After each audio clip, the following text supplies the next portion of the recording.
आज मणिपुर में 150 लोग मरे, लगभग 5000 घर जलाए गए, लगभग 60,000 लोगों आज शिविर में हैं, लगभग 6,500 FIR है।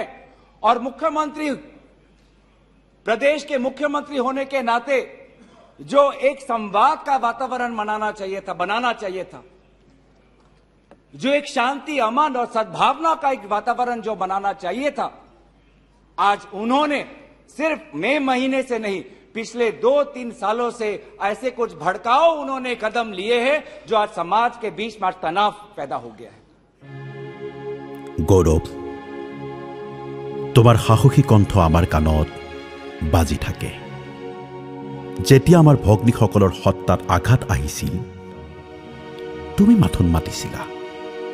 মৌন হৈ আছিল ৰাজনীতিৰ মুখা পিন্ধি কেপিটেলিষ্টৰ পৃষ্ঠপোষকতা কৰা নিজ ঘোষিত কাণ্ডাৰীসকল। দেশৰ কি যে অৱস্থা, গণতন্ত্ৰৰ মন্দিৰত আজি গণতন্ত্ৰ বিপদত। তোমাৰ প্ৰাৰ্থিত্বই এটা নতুন আশাৰ ৰেঙনি তুলিছে। সততা, মূল্যবোধ আৰু মানুহৰ বাবে থকা তোমাৰ উদাৰতাই এটি নতুনত্ব আনিছে। নহলে আমি ভাগৰি পৰিছিলোঁ। নেতৃত্ব, ক্ষমতা আৰু অহংকাৰৰ বতাহে সমাজক বিচলিত কৰিছে। তোমাৰ প্ৰাৰ্থিত্বই আমাক আস্থা দিছে। যোৰহাট, শিৱসাগৰ আৰু মাজুলীৰ পৰম্পৰা যেন পুনৰ উজ্জীৱিত হৈ উঠিব।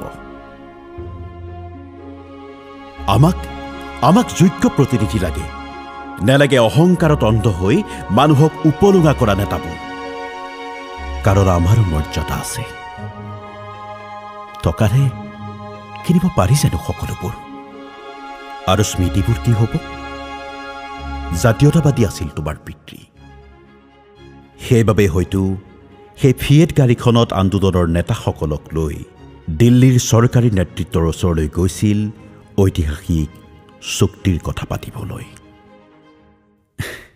তেওঁলোকে কিন্তু এইবোৰ নকয়, কাৰণ আঞ্চলিকতাবাদক নিজৰ মুনাফাৰ বাবে আজি শ্ৰদ্ধাঞ্জলি দি তেওঁলোক ক্ষমতাৰ দাগীত মাতাল হৈ আছে। নেভাবিলে এবাৰো 855 জন শ্বহীদৰ কথা, নেভাবিলে এবাৰো নিষ্ঠাবান কৰ্মীসকলৰ কথা, নেভাবিলে এটা প্ৰজন্মৰ সকলো ত্যাগৰ কথা, নেভাবিলে 6 নম্বৰ দফাৰ কথা, নেভাবিলে আৰু বহুত কথা। বাৰু, এইবোৰ নাপাতো। এতিয়া কেৱল যোগাত্মক কথা, আগুৱাই যোৱাৰ কথা, সভ্যতা ৰক্ষা কৰাৰ কথা।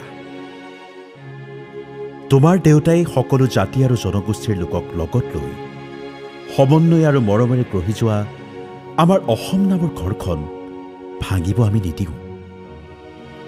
তুমি সাহসেৰে আগবাঢ়া, সৰ্বনাশী চিন্তাক ভয় নকৰিবা।